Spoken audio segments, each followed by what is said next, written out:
Shalom, saudara-saudari yang dikasihi Kristus. Jumpa kita dalam renungan harian GKI Kuitang. Hari ini Senin 21 September 2020 bersama saya Pendeta Emeritus Arti Sembiring. Pokok pikiran atau tema yang kita percakapkan, yang kita renungkan pada kesempatan ini berbunyi kewajiban kepada negara dan kewajiban kepada Allah. Tema ini dilandasi dari Injil Lukas pasal 20 ayat 22 sampai 25. Saya bacakan untuk kita demikian firman Tuhan ini. Apakah kami diperbolehkan membayar pajak kepada kaisar atau tidak? Tetapi Yesus mengetahui maksud mereka yang licik itu. Lalu berkata kepada mereka, "Tunjukkanlah kepadaku suatu dinar. Gambar dan tulisan siapakah ada padanya?" Jawab mereka, "Gambar dan tulisan kaisar." Lalu kata Yesus kepada mereka, "Kalau begitu, berikanlah kepada kaisar apa yang wajib kamu berikan kepada kaisar, dan kepada Allah apa yang wajib kamu berikan kepada Allah." Menjadi penekanan kita dalam renungan ini, Tuhan Yesus berkata, berikanlah kepada kaisar apa yang wajib kamu berikan kepada kaisar, dan kepada Allah apa yang wajib kamu berikan kepada Allah. Saudara-saudari yang dikasihi Kristus, renungan harian kita pada kesempatan ini menggugah kita supaya bergerak. Dalam bahasa lain dikatakan, kita menjadi orang beriman yang militan. Iman yang militan, bukan iman yang pasif. Kita dibawa berpikir, merenungkan apa yang harus kita lakukan bagi sesama, bagi negara, bagi pemerintah kita, dan apa yang kita lakukan, wajib kita lakukan bagi Tuhan, bagi gereja, bagi jemaat, bagi pelayanan untuk firman Tuhan. Di sini dikatakan oleh Tuhan Yesus, ada kewajiban kepada negara dan kewajiban kepada Allah. Kita coba ikuti jalan percakapan ini. Kali ini yang menjadi ujung tombak yang datang kepada Tuhan Yesus ialah orang Farisi. Sudah disusun begitu komponis, sudah disusun begitu rapi ujung tombak ini.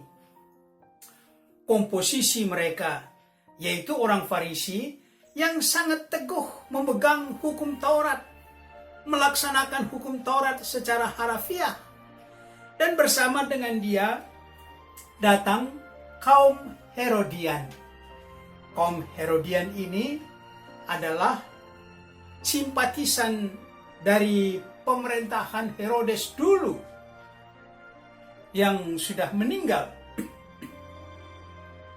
Kedua kelompok ini, orang-orang Farisi dan orang Herodian, orang yang taat hukum Taurat dan yang simpati kepada pemerintah Romawi, hendak mencari kesalahan Yesus.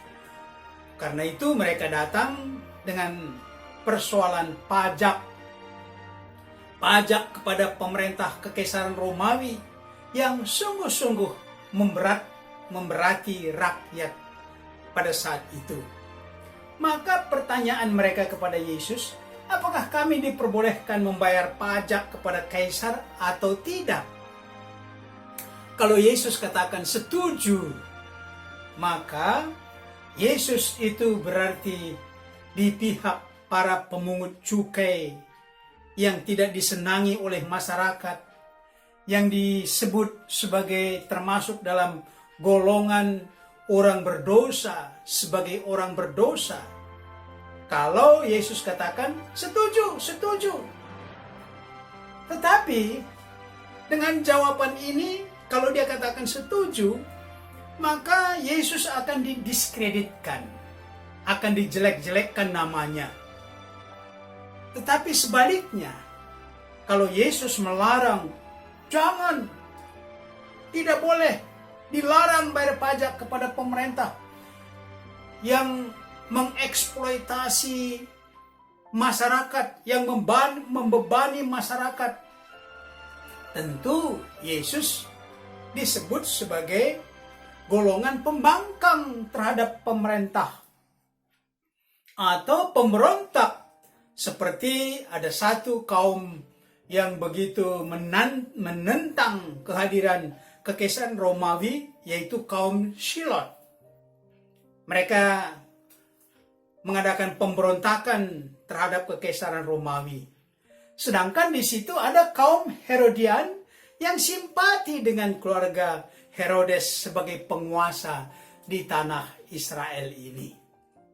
Menjawab pertanyaan ini dengan menunjuk pada mata uang koin dinar yang tertera tulisan dan gambar kaisar di koin itu, maka Yesus berkata, berikanlah kepada kaisar apa yang wajib kamu berikan kepada kaisar, dan kepada Allah apa yang wajib kamu berikan kepada Allah.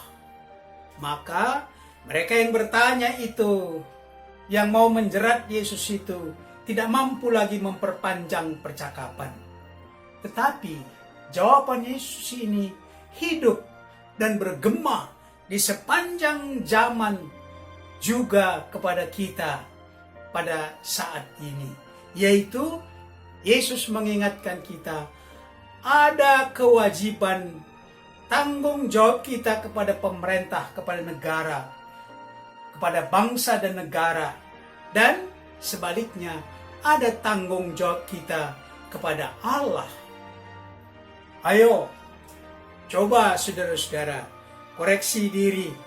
Apakah Anda sudah bayar pajak? Pajak kendaraan misalnya, PBB, pajak perusahaan, pajak ekspor import barang, dan seterusnya. Untuk apa kita bayar pajak? Saudara-saudari yang dikasihi Kristus, saya tidak berkompeten untuk menjelaskannya. Tetapi ada dan banyak spanduk yang bertuliskan tentang pajak.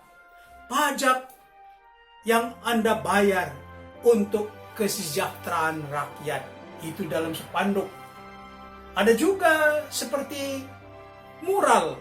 Di sana tertulis, pajak Anda untuk membangun kota ini. Ada juga tertulis, pajak Anda untuk membangun negeri ini. Begitu saudara-saudara disebutkan supaya kita sadar untuk apa kita membayar pajak. Tuhan Yesus menegaskan ada kewajiban kita terhadap negara, terhadap pemerintah. Bayar pajak adalah kewajiban kita kepada pemerintah. Kelalaian atau kecurangan untuk membayar pajak, ada sanksi atau hukuman yang dikenakan oleh pemerintah. Dan tentu sebagai orang yang membuat curang terhadap negara, Tuhan sendiri tidak kehendaki itu. Malah sebaliknya, Rasul Paulus katakan kita harus memberikan hormat, penghargaan kepada pemerintah yang menjalankan pemerintah yang kita nikmati. Ini adalah kewajiban atau tanggung jawab kita kepada sesama melalui negara, melalui pemerintah. Tentu sangat tercela kalau seseorang tidak bertanggung jawab atas kewajibannya, baik kepada negara, baik kepada Tuhan. Kewajiban dan tanggung jawab terhadap sesama tidak hanya dalam bentuk pajak atau uang, tetapi tanggung jawab terhadap negara, bagaimana kita menjalankan aturan, bagaimana kita patuh menjalankan undang-undang. Kalaupun peraturan-peraturan itu kadang merugikan, tidak adil, kita lihat di sana ketidakadilan, tetapi sebagai aturan, sebagai undang-undang, kita harus lakukan sebaik-baiknya. Berikutnya, tanggung jawab kepada Allah adalah takut akan Tuhan. Adakah takut akan Tuhan pada kita? Di jemaat kita ada beberapa kesempatan untuk kita menyatakan tanggung jawab kita kepada Tuhan, kepada gereja, kolekte dalam kebaktian, persembahan-persembahan syukur, persembahan-persembahan persepuluhan, donasi-donasi untuk renovasi gedung gereja seperti yang kita lakukan sekarang ini. Firman Tuhan dengan jelas memberi dasar untuk persembahan yang kita berikan itu, yaitu dengan sukacita, tidak dengan terpaksa, tetapi penuh dengan tanggung jawab sebagai pengelola kasih karunia yang Allah telah berikan kepada kita.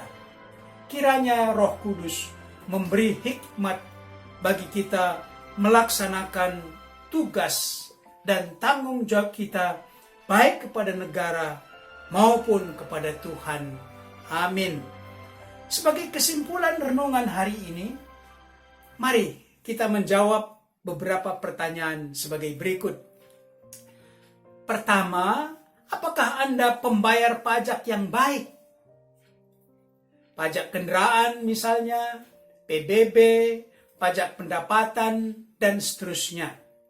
Kedua, sejauh mana tanggung jawab Anda terhadap jemaat atau terhadap gereja berkenaan dengan kebutuhan dana?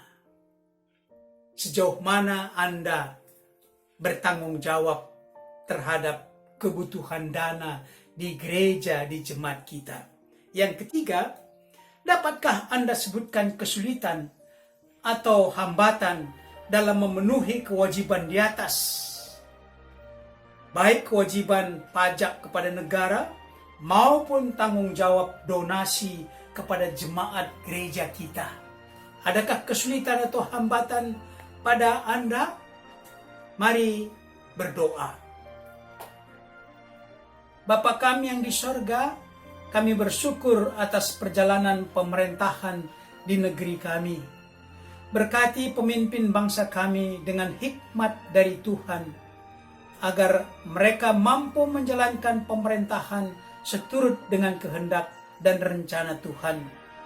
Berikan juga kesadaran kepada masyarakat, agar dengan rela dan sukacita menyatakan kewajibannya terhadap negara ini. Tolonglah teman-teman kami yang sakit, yang terpapar COVID-19. Karuniakan kesembuhan kepada mereka. Berkati para tenaga medis, karuniakan hikmat dan kekuatan dalam mereka menjalankan tugasnya. Berkati gereja-gereja Tuhan di Nusantara ini. Berkati GKI, khususnya GKI Kuitang, agar mampu menjadi garam dan terang dunia, melakukan di bidang pastoral untuk banyak orang supaya makin bersyukur menyatakan tanggung jawabnya kepada Tuhan.